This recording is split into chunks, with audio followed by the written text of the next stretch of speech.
Hello and welcome back to 1874 in my back garden. I'm delighted to be joined by Villa on tour, and we're just going to do a little podcast here. We haven't really planned anything. We're just going to have a little chat. I like that. It's very Villa. Informal. I like it. In the garden, the sun's out, having a chinwag. It's nice. Yeah. I feel like I want a beer, Dan. You haven't offered me one, but... Sorry, I mean, you are obsessed with beer. I mean, you've been on holiday, and since you've come back, I think you've drank every day. So I need to stop the stereotype. A little bit of a concern. Yeah, a little bit. It's only 11:20. Should we do a podcast on that? I'd love to. Rather than squad cost rules. No, yeah, let's well. I don't think we'll try not to be too boring. Talk about the things that we spoke about before, but it did feel like this would be like a critical weekend for Villa, and that we'd have to do something, and we'd know maybe who the big player was. It's very windy in here. That was going to depart. Instead, it just feels eerily quiet. But it's weird. I'm guessing it's because they're just going to try and sell the women's team, and that's going to be enough. Obviously, June the 28th, as we record, you'd think something would, at least if something hasn't happened, at least you'd see some noise, but we haven't really. It's just been about the women's team, which obviously they look like they're nabbing off Chelsea. There was a vote, wasn't there, about obviously whether that was going to be allowed, and the clubs have voted that yes, we want. Which you've let one team do. Exactly, it's not fair to stop everyone else from doing it. You've got to give Chelsea credit. Some of the stuff they've been doing is absolutely not fair play. The blokes obviously behind the scenes there. Ahead of the curve, and Villa just seem to be chasing. Yeah, we won't have any sexism on this channel. It could, not just blokes. It could be women as well, Max. We don't know. But yeah, I guess it's kind of a good thing that we haven't got to sell anyone urgently before June, before the end of June. But the squad cost rules is the bigger problem, isn't it? We've said that kind of all summer, that there was a little PSR hole anyway. It wasn't as big as last year. Yeah. But the big problem is when the European calendar kicks off, we've got to be in a position to register a squad that hits a certain remit. And is that when it is? It's got to be. I think so. Got to be when the first game. At least got to be at the start of the season, hasn't it? Yeah. When we come to register our squad, it's got to sit within a certain bracket. And at the moment, I don't think it would sit there, which is a bit worrying. Because say you sell someone, then say it's Martinez. Obviously, you get a decent fee, and he takes the biggest wages off the books. But you've still got to add players to that squad, because we're going to need to buy people. Yeah. Obviously, if say Martinez went and Chevalier came in, obviously he's going to be on less, but he's not going to be on nothing, is he? No, exactly. It's going to have to be. I don't know the specific figures, but it feels like we are well over it. It's not like we're a couple of percent. A player would solve it. It feels like we're a hell of a lot over it. So I don't know. We'll see. Obviously, we don't know the actual specifics, but I don't know. It doesn't feel like one player would solve it like that, unfortunately. No, they're going to have to come up with some wizardry somehow. Like Greg was saying the other day, that this is the kind of thing that Christian Perslow was really, really good at, because he wrote a lot of the rules with PSR and stuff, so he knew ways around things. And the people there at Villa, they navigated it pretty well last year, didn't they? We did what we needed to do, and we were competitive. I think we look back at last summer, it wasn't brilliant in terms of incomings. I think we rectified it really well in January, and we ended the season with a really strong squad. But the thing that's concerning me a little bit is that, and they will rectify these things, is that I don't think people are speaking about this very much, but Bailey's going to go. Rashford and Asensio aren't here at the moment. So people can talk about needing to do this and that in defence, but technically we're going to be 3 attackers down already before we've done anything. So just to break even with the squad, we could probably get away with 2, but you've got to kind of do 2 bits of big attacking business before the season starts. You need 1, maybe 2 goalkeepers, because Martinez, even if he's here, isn't going to start the season. God, yeah, good point. Need another defence. Probably need another right centre back. Maybe they'll decide in pre-season Bogart's good enough to do that. I don't know, but feels like there's a fair bit to do. You'd maybe like to see 1 through the door, but I guess we're going to have to wait till July. And maybe in the first few weeks of July, we'll see things accelerate quite quickly. I feel like that's what Villa do, though. I feel like it's always a little bit late, though. I don't know. Sometimes there's been a couple of things that have happened fairly quickly, but then, I don't know, we're fairly active towards the end. I'm not sure. We had PSR sales last summer, so us, Chelsea, Everton, Forest, Newcastle, we were all in the same boat, and we were all doing deals that were mutually beneficial and would help each other out with the signings that we made. So it felt busier maybe because of that, and we're obviously the only team that's really got a massive issue with PSR in the Premier League at this point. So maybe that's why it's felt a bit different. What I would say, the rules are rubbish. The rules are rubbish, but at least you trust the guys at the club, though, don't you? Yeah. Like, you do feel in safe hands. And previously, I'll go back to Greg's book that I've started and I absolutely love. Like, I'm about a 10th of the way through, but I'm in the Dr. Tony period, for example, and it's just like we're just so lucky now. And the rules are crap and we're in a difficult situation, but at least you do trust the guys behind the scenes there. Like that Monchi, Emery and Damien Vidagana, you just trust them, don't you? And they've done it already last year, where they've got us out of a little bit of a hole. It feels like the hole that we're in now is a little bit bigger, but you trust them, don't you? Yeah, because you mentioned it there, like other teams have been active because they can be, because they haven't got the same constraints. I mean, I said this yesterday, the rules are just such a pain, because Villa and Newcastle, for example, a lot of teams are happy just to exist in the Premier League, and that's fine. Like, every team should be able to do what they want. Villa and Newcastle want to compete with the so-called Big Six, but we're not allowed to get there. The rules don't let us get there, because we've got years and years of turnover to catch up on, and we're not going to catch that up, because every time we get somewhere near, we have to spend money, but then that's only sustainable for a year, because we then have to get rid of people because we're just not allowed to compete, basically. They're not hiding it very well. They don't want new clubs to sort of take off, are they? Like, it's so obvious, and it's a shame. It does need to be altered. Like, even like the basic stuff like inflation, it's not matching that. Like, it is nuts, isn't it? It will change at some point, but it might be too late for us at that point. Exactly, and we're here now. We're wanting to properly compete now. Us and Newcastle, for example, we've got the money, you've got the fan bases, you've got everything there ready to go, and it just feels like we can't take advantage of it. But I don't know, I'm still excited for the season to kick off. It feels now that we're stuck in a little bit of limbo. It's like when the summer first kicks off, it's like, oh, it's nice to have a bit of a rest and save a bit of money as well. But big time. Yeah, exactly. But now I just want to get back to it, and I always just look forward to the pre-season trips, like Walsall in a couple of weeks now. 2.5 weeks, just looking forward to that. Have you renewed yet? I haven't renewed yet. I mean, you've got a couple of days. I'm going to do it. Well, I think it's start of July. Is it 4th of July, 5th of July? Yeah, it's end of the week, end of next week. Get on it. You done it? Yeah. I haven't got round to it yet. Put it on the bloody credit card, Daniel, my word. I know Rollinson hasn't done it yet. Really? Don't forget. I've had that issue before with the Champions League tickets, where I forgot to buy you my Juventus one. Yeah. Oh, that was horrific. So now I'm scarred by that, because I just need to do everything ASAP, because otherwise I'll forget, man. Yeah. Are you worried about, like, we spoke about other teams having done business, like Man U have done a couple of bits, or will have done a couple of bits probably by the time this video comes out. Chelsea and City obviously got their stuff done early because they were in the World Club Cup, and quite like the look of both of their squads actually going into the new season. Liverpool have on fire in the transfer market. 216 million, is it? Yeah, and they're madness. Yeah, no, already were good before they made their three bits of business that they've done. Can't think of, like, I don't think Newcastle have done anything from memory. I can't think of anyone Newcastle have bought. Should we check that? Yeah, I don't, they haven't bought anyone.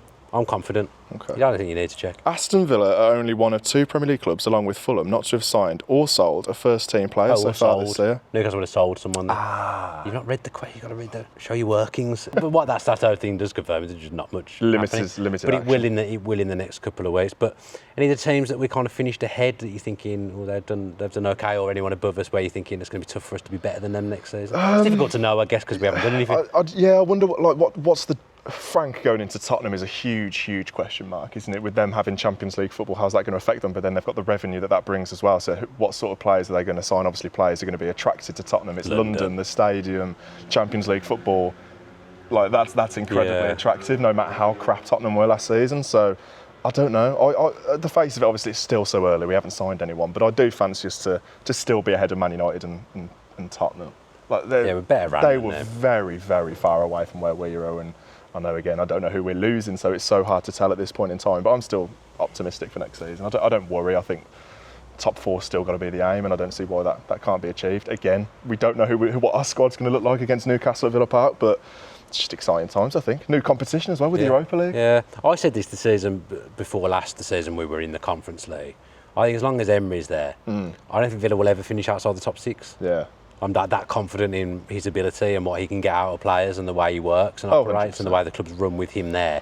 I don't think we'll ever finish outside the top 6 with Unai Emery in charge. I guess a lot of the arguments is like, a good run in the Europa League where we win it but we come 15th. I just don't see that as realistic. I just don't think that would ever happen. I think if it does get towards the end of the season and Villa are 8th and we are quite far away, but we're in the quarters or semis of the Europa League, I think we'll probably target the Europa League. But I still think the main aim, Emery always says it, doesn't he? Like, it's consistency in the Premier League. That's the main objective of every single season, is consistency in the Premier League. We all talk about a trophy, but I think for him, it's always consistency in the Premier League. So we'll see what happens, but it's an exciting season ahead, I think. I wonder if our really good run will happen at the start or the end of the season. It's bizarre, isn't it? We just have one run under Emery through a season where that'd be nice. we just do what's needed, or almost do what's needed in the case of last season. A couple of years ago, being rubbish from about February and still getting fourth, it's not bad, is it? It's frightening, really, what we could do.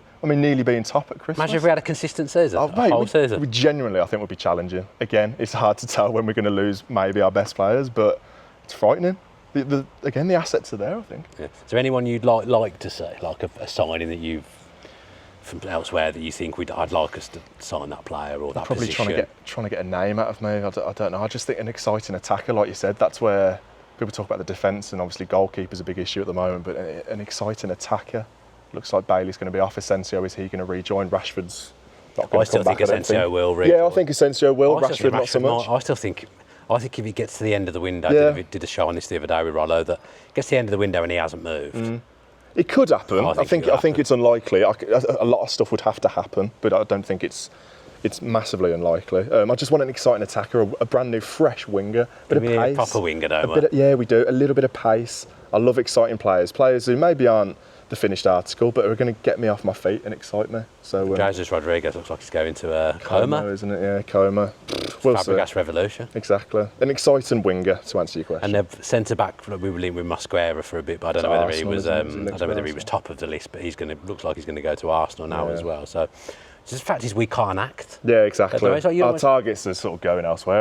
It's hard. I did some stuff for TalkSport yesterday on Leicester, and it's like, bizarrely, they sacked Ruben Van Nistelrooy yesterday. Why have you waited so long to do it? Why have you waited till a month after the season? You've like almost given yourselves like you're at the back of the starting grid now to catch up with everyone else. But I feel like that's us a little bit, but not through our own fault, because we can't do anything until July or reveal anything until July. Maybe it feels like we're hamstrung a little bit and got to play catch up with other teams. How do you see it going then? Like first week of July, do you see it literally just going bang? Rumour, it's going. I don't even think it'll be rumours. I think in the first couple of weeks, I think you'll see a couple of signings and you'll see a couple of outgoings. I think we're just waiting for July basically at this point.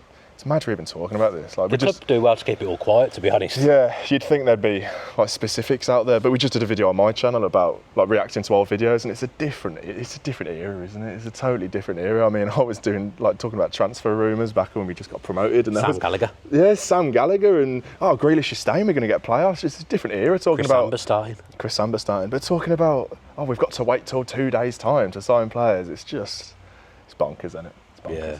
You looking forward to Europa? Oh, 100%. I think the draw is proper late, man. It's like August 29th.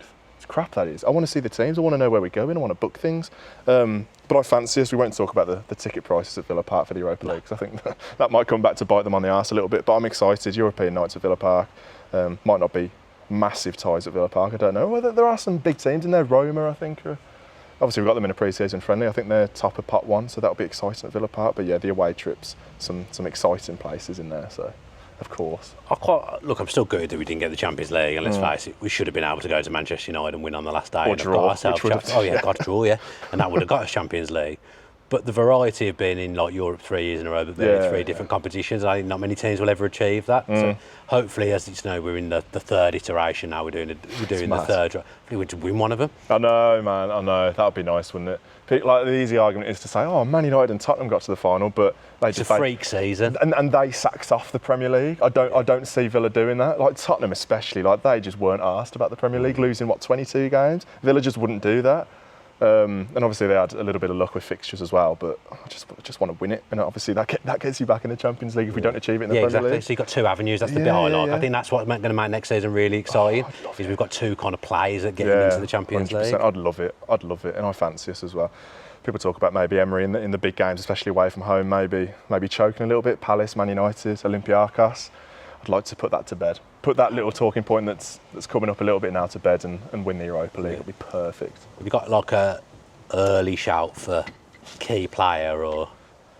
I know me and you love him, and my mind immediately went to Daniel Marlon. I think he's going to have a big year. We did a video on Jacob Ramsey, didn't we? If he stays, I think he's sort of had an average season. I want players to start kicking on now. Jacob Ramsey, Daniel Marlon. I don't know if Ramsey's going to be here though. Exactly, that's the thing there. Should he stay, it's a big year, but I'd go Marlon. I just think he's so exciting. I think he was bought for now. I think obviously we got him in January. I don't think the aim was him going to play loads of games between obviously then and now. But next season, scoring for Holland over the summer as well. Yeah. Exciting player, mate. Really looking forward to seeing him more. So I'd go for Marlon, but I'm still not convinced that he's going to get into the team. It's hard, isn't it? Even now, I think if you pick everyone fit, Just 'cause he's versatile. Does Emery put him in? Probably, even with the 3 missing that I mentioned earlier. I'm not sure he's in the best 11 in Emery's mind now. I'm there for Maatsen. Yeah, I was going to say, if it wasn't Marlon, you'd look at Onana and Maatsen, those players who were bought in for massive money. And again, I thought they had okay seasons, but there's definitely room to kick on. So yeah, Maatsen. Yeah, Maatsen's the one for me. I think he'll start. He was starting more towards the end of the season anyway. I think another pre-season under his belt. Although he's been away, hasn't he, with the Holland under 21s. I really like him. I think he's a really good player, really intelligent player. Fresh legs, pace. I like it. I'd like to see us be a bit more variety with what we do at full-back. And Maatsen could kind of invert if we need him to. He can overlap if needs be. He's a good passer. Yeah. I think I fancy a big season from Maatsen. Onana as well. I'll go with Onana. And can the likes of Tielemans consistency? Can they do it again? Yeah. Can the likes of Kamara stay fit? All of these sort of talking points. Yeah, because that's the thing with Onana. I think Kamara will stay another year personally. Yeah. Like I think, is he going to play? Will he be in the best 11? Probably not. Are you playing in Europa games on a Thursday and not playing in the Premier League on a Sunday? I think that's a good thing as well, that most of the post-Thursday games are at home. Yeah. That's landed kindly for us. On paper, yeah, that looks friendly. 8 out of 10, is it? No. 6 out of 8, sorry. Yes. That's good. Because that was something that killed us at the start of the season playing after Europe. But, when we're at home, generally we win. Yeah, can we turn those draws into wins? That's the thing. Are we going to come back from Cyprus on a Thursday? You've got a fresh Bournemouth at Villa Park on a Sunday, for example. I don't know if that's the fixtures. That's just an example. Could that work the other way? And, yeah, you look at it, our form is strong at Villa Park, but could you look at it the other way in which, I don't know, we could be a little bit off it against Bournemouth at Villa Park on a Sunday rather than being fresh and that tripping us up and us not doing so well at Villa Park because our away form wasn't great. It was bang average, wasn't it? I think we were the 10th or 11th best in the league. So, I don't know. But yeah, on paper, at home, fanciest anyway. Well, I think that does us for the Villa ramble.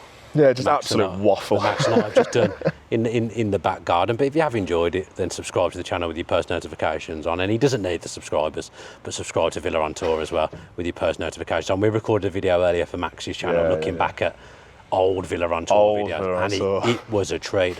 Max's voice is the spoiler I will give you. This guy used to be posh, and I didn't realise at all. Bizarre. If you listen via audio on Apple or Spotify, then say something nice about us in the comments or the review section, and leave us 5 stars if you'd be so kind to as well. Plenty more content coming up on the channel, stuff out pretty much every day at the moment. So keep your eye on the channel, keep your eye on our socials to see when the new content has come out. And as ever, up the Villa. Up the Villa.